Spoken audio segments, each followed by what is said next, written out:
Bulan ini aku mendapat cuti yang lumayan panjang, 2 minggu. Aku mengajukan cuti ini karena disuruh atasan untuk mengambil jatah cuti. Dan kebetulan ibu sedang sakit usus buntu, sehingga aku sekaligus bisa menemani ibu. Maklum, saudara-saudaraku yang lain kerjanya di luar Pulau Jawa.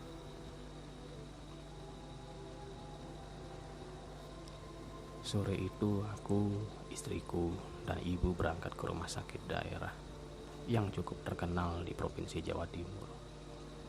Seringkali orang Surabaya menyebutnya Rumah Sakit Karangmenjangan. Walaupun bukan itu nama resminya. Sebutan itu cukup beralasan karena sebagian sisi rumah sakit ini berada di Jalan Karangmenjangan. Ibuku akan mulai menjalani operasi besok sore. Jadi mulai hari ini beliau berpuasa. Pasca operasi rencananya akan menjalani rawat inap sekitar 4-5 hari. Dan aku yang akan menemani ibu selama beliau menginap di rumah sakit. Maklum, istriku sedang hamil muda.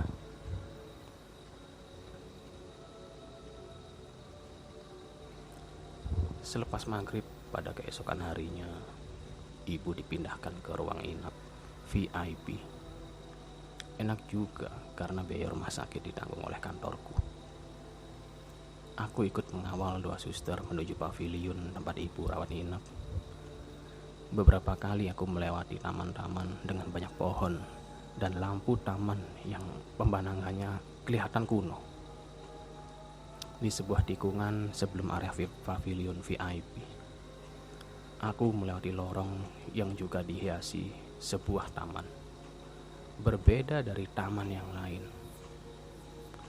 Di taman ini terdapat sebuah pohon beringin yang besar, yang sangat lebat. Sedikit bergidik aku waktu memandanginya. Entah kenapa. Seakan ada hawa yang tidak enak, yang menyeruak menembus badanku. Sesampainya di kamar VIP dan ibu sudah dipindahkan ke ranjang pasien, aku bersantai sejenak di kasur yang disediakan untuk keluarga yang menemani pasien. Malam ini adalah malam pertama aku menemani ibuku menginap di rumah sakit. Kuperhatikan ibu sedang terlelap dan aku mengisi waktu dengan chatting bersama istriku. Ada juga tanteku yang tinggal serumah dengan kami ikutan chatting di grup ini. Mulai membahas kondisi ibu sampai beberapa kali mengingatkan aku akan cerita orang-orang tentang penampakan yang katanya sering terjadi di rumah sakit ini, terutama di area pavilion timur tempat ibu menginap. Aku sih sebenarnya sudah berkali-kali mendengar cerita-cerita itu sejak zaman sekolah. Jadi lumayan, imanku belum tergoyahkan malam ini. Jam menunjukkan pukul 12:30 malam sewaktu aku terbangun karena kebelet pipis. Walaupun ini kamar VIP, tapi tidak disediakan toilet di dalam kamar. Maklum saja, gedung tua. Aku bergegas menuju toilet di ujung pavilion dekat tikungan ke bangsal kejiwaan dan kamar otopsi. Di dalam toilet, mendadak aku merinding entah kenapa. Kuperhatikan sekitar juga tidak ada apa-apa. Toilet ini sepi karena sudah larut malam. Walau penerangan sudah mulai mumpuni, entah kenapa aku tergerak untuk celingak-celinguk ke satu persatu bilik WC karena rasa curiga. Aku lega karena malam ini tidak menemui satu makhluk apapun. Tiba-tiba samar terdengar suara sapu lidi sedang digunakan untuk menyapu daun kering.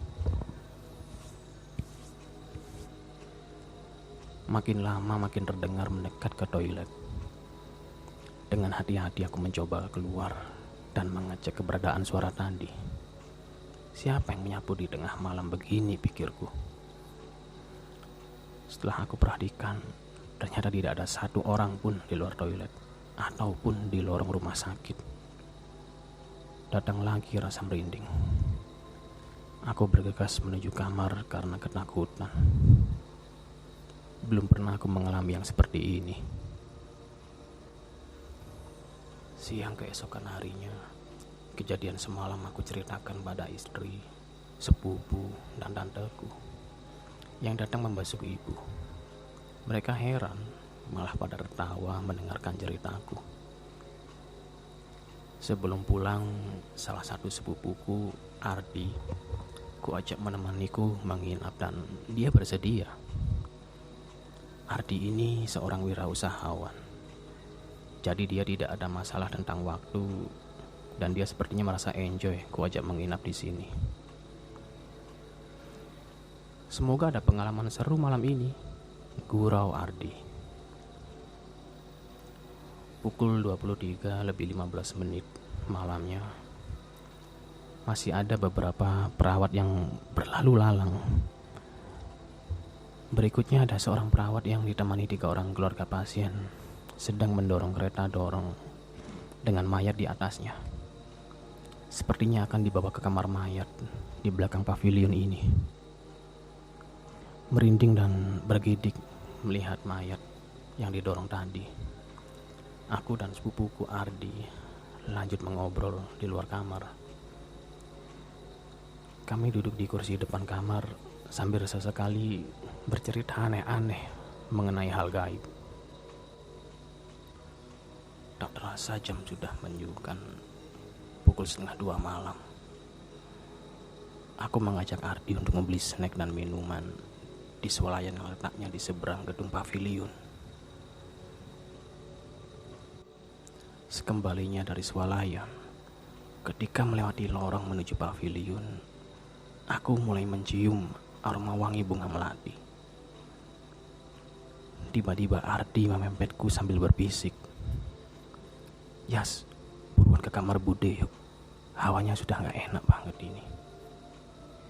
Aku mengangguk dan berjalan secepatnya kembali ke kamar ibu. Pas di tikungan, kami melewati taman dengan pohon beringin besar. Dari jauh aku melihat seorang suster mendorong kereta. Kereta itu salah satu roda depannya pincang, sehingga terdengar bunyi.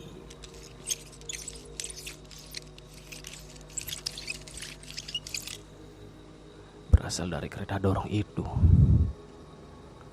Semakin dekat, ternyata kereta itu membawa mayat. Suster itu semakin mendekati kami dengan mendorong kereta jenazah itu. Wajahnya putih bersih, cantik, namun roman mukanya dingin. Dan sejenak bau harum melati mendadak berubah menjadi bau anjir darah, disertai bau daging busuk yang ternyata berasal dari mayat yang sedang dibawa oleh suster misterius itu. Aku dan Ardi langsung berlari menuju kamar ibu yang sudah dekat. Di malam terakhir ibu menginap di pavilion rumah sakit, ternyata menjadi malam puncak kedegangan yang aku alami. Sekitar jam 11:30 malam, aku duduk santai di depan kamar ibu sambil memainkan HP sebagai hiburan. Tiba-tiba hidungku mencium rokok klobot yang aromanya entah dari mana berasal. Yang pasti bau atau aroma ini sangat tajam menyeruak memenuhi udara malam ini. Ingin rasanya aku masuk ke kamar untuk bersembunyi dan menemani ibu. Tapi kaki ini seperti bergerak sendiri menuju ke arah taman dengan pohon beringin besar itu. Sesampainya di taman itu, perlahan bau rokok tadi menghilang. Belum habis legaku, tiba-tiba terdengar suara orang batuk yang lumayan menggelegar.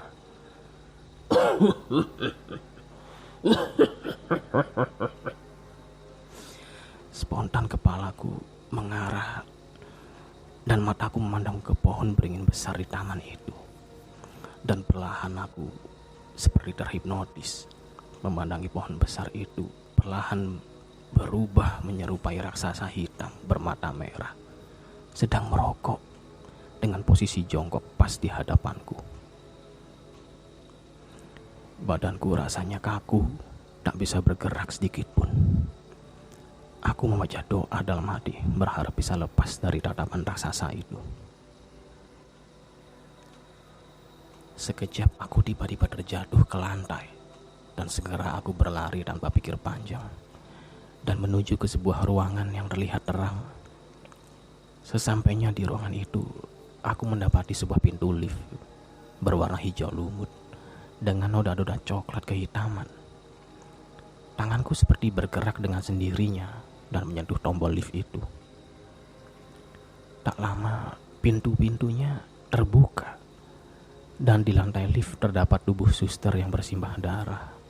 Tubuhnya remuk, gepeng, seperti habis terlindas benda berat. Pandangan mataku mulai samar-samar dan tubuhku lemas. Aku tak sadarkan diri.